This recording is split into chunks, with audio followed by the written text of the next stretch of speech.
Today I'm going to review, this is the Mila air purifier. So I'm going to get into the features of this air purifier. We've had it for about a year and a half. I'm going to plug it back in. The cool thing about this thing is it does give messages here. So this is when you first plug it in, it'll do a calibration mode. And what it'll do is when you first plug it in, it'll run really fast. And now you can definitely feel it. All right, so once it gives you this screen here, so where it says auto, looking good. So this is pretty good. This is the indoor AQI, so it's the air quality index. And then here it says looking good, outdoor AQI is 29. And if you press this button here, this is mode select. So you can do auto, which is what we usually keep it on, or you can do manual. So you can kind of set the fan speed. So this is saying ready to connect. You can connect with the app and program it as well. We haven't done all that, but it's an option.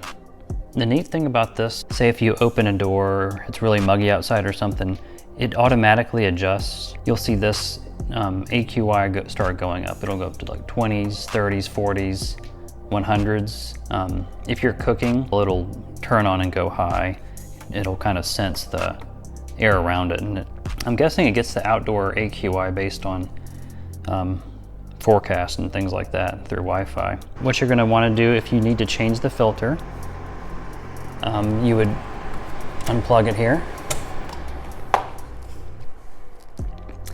And it took me a while to find where you need to pull it. I pulled the cover off because I didn't want to break it. So wherever it has this little dot here, I found is underneath. You can just kind of pull, and there's a little tab.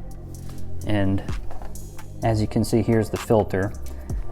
It looks like this one might be getting a little dirty. And how you pull it out is basically you just pull it out like that and push it back in, and you'll hear a click when it's pushed all the way back in. There you go. Okay, so when you put the plate back on for the filter, what you're gonna wanna do is the top goes in first, and then the bottom has magnets in it and just kind of shuts itself back. I'll go ahead and put an affiliate link if you wanna go ahead and check it out in the pinned comment in the description.